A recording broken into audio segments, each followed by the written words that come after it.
श्री गणेशाय नमः। जय श्री गणेश। प्रिय श्रोताओं, आप सभी को अगहन संकष्टी चतुर्थी की हार्दिक शुभकामनाएं। आज अगहन मास की कृष्ण पक्ष की चतुर्थी तिथि है। आज के दिन संकष्टी चतुर्थी का व्रत रखा जाता है।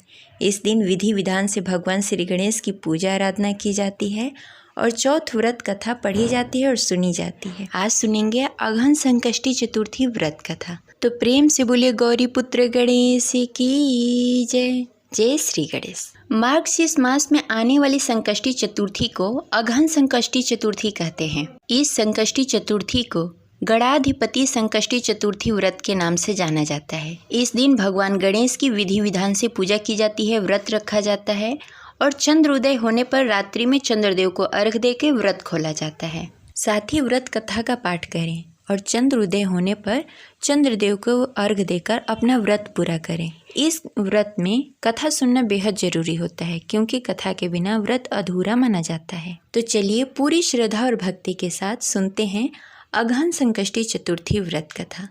तो प्रेम से बोलिए गौरी पुत्र गणेश की जय। शिव जी माता पार्वती की जय। जय श्री गणेश। एक बार माता पार्वती जी ने श्री गणेश जी से पूछा था, हे पुत्र, अगहन कृष्ण पक्ष संकष्टी चतुर्थी को किस नाम से बुलाया जाता है? इस व्रत में किस गणेश की पूजा की जाती है? इस व्रत को करने से कौन सी फल की प्राप्ति होती है? सो विस्तार पूर्वक बताओ। गणेश जी ने उत्तर दिया कि हे माते, अगहन मास की कृष्ण पक्ष की संकष्टी चतुर्थी को प्रयुक्त रीति से गजानन नामक गणेश जी की पूजा की जाती है। पूजन के बाद अर्घ देना चाहिए। दिन भर व्रत रखकर पूजन के बाद ब्राह्मण को भोजन कराकर जौ, तिल, चावल, चीनी और घृत का सकला बनाकर हवन करना चाहिए। ऐसा करने से जातक वह अपने शत्रु को वशीभूत कर सकता है। इस संदर्भ में मैं एक पौराणिक कथा कहता हूँ, ध्यानपूर्वक सुनिए। प्राचीन काल में त्रेता युग में दशरथ नामक एक प्रतापी राजा थे। वे धर्मपरायण धर्मात्मा राजा थे। उन्हें शिकार करना बहुत ही प्रिय था। एक बार अनजाने में ही उन्होंने श्रवण कुमार नामक ब्राह्मण का आखेट अर्थात शिकार में वध कर दिया। उस ब्राह्मण के अंधे माँ बाप ने राजा को श्राप दे दिया कि जिस प्रकार हम लोग पुत्र शोक में मर रहे हैं, उसी भांति तुम्हारा भी पुत्र शोक में मरण होगा। इससे राजा को बहुत ही चिंता हुई। उन्होंने पुत्रेष्ठी यज्ञ कराया। फलस्वरूप जगदीश्वर ने राम रूप में अवतार लिया। भगवती लक्ष्मी जानकी के रूप में अवतरित हुई। पिता की आज्ञा पाकर राम और सीता और लक्ष्मण सहित वन को गए, जहां उन्होंने खरदूषण नामक राक्षस और राक्षसी का वध किया। इससे क्रोधित होकर रावण ने सीता का अपहरण कर लिया। सीता जी की खोज में भगवान राम ने पंचवटी का त्याग कर दिया। ऋषिमुख पर्वत पर पहुंचकर सुग्रीव के साथ मित्रता कर ली। तत्पश्चात सीता जी की खोज में हनुमान जी आदि वानर तत्पर हुए। ढूंढते ढूंढते वानरों ने गिद्धराज संपाति को देखा। इस वानरों को देखकर संपाति ने पूछा कि कौन हो? इस वन में कैसे आए हो? तुम्हें किसने भेजा है?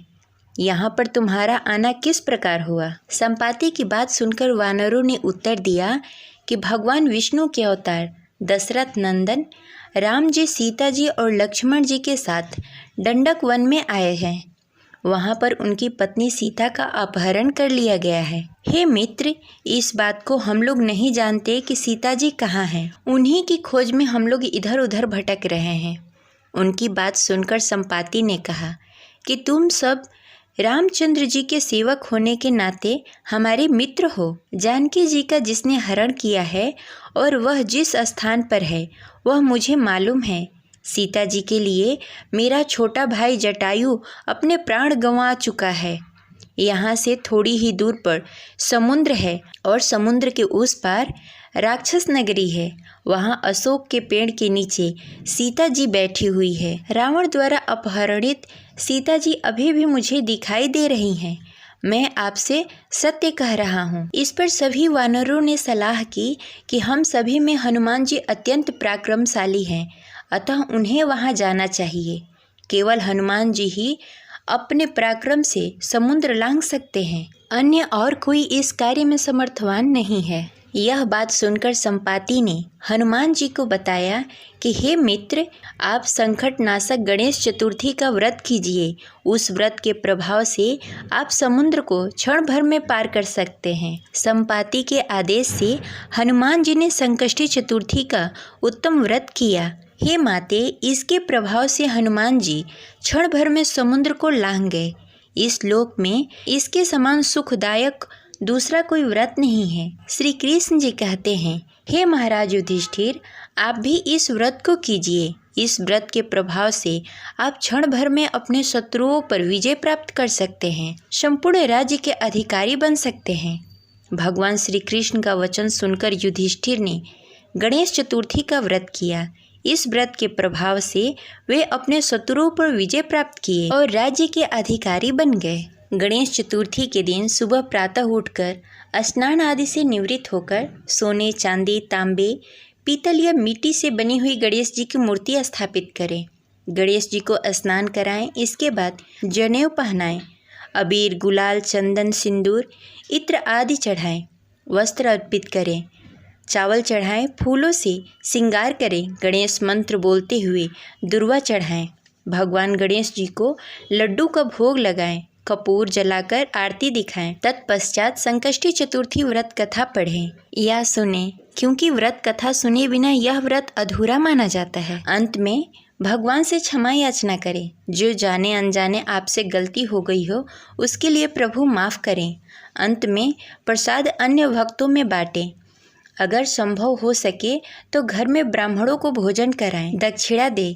चतुर्थी के दिन रात्रि में चंद्रोदय होने पर चंद्रदेव को अर्घ देकर अपना व्रत खोलें। ऐसे व्रत संपन्न करने से और आपकी सारी मनोकामनाएं पूर्ण होगी। इस प्रकार अगहन संकष्टी चतुर्थी व्रत कथा संपन्न हुई। अब चलिए सुनते हैं गणेश जी की आरती। जय गणेश, जय गणेश, जय गणेश देवा, माता जाकी पार्वती, पिता महादेवा, एक दंत दयावंत, चार भुजाधारी, माथे पे तिलक सोहे, मूस की सवारी, पान चढ़े, फूल चढ़े और चढ़े मेवा, लड्डुअन का भोग लगे, संत करे सेवा। जय गणेश, जय गणेश, जय गणेश देवा, माता जाकी पार्वती, पिता महादेव। अंधन की आँख दे, कोढ़िन के काया, बांझन को पुत्र देत, निर्धन को माया, सूर्य श्याम शरण आए, सफल किए सेवा, माता जाकी पार्वती, पिता महादेवा।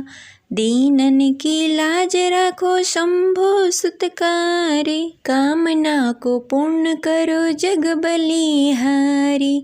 जय गणेश, जय गणेश, जय गणेश देवा, माता जाकी पार्वती, पिता महादेवा। जय श्री गणेश। आशा करते हैं आपको यह कथा अच्छी लगी होगी।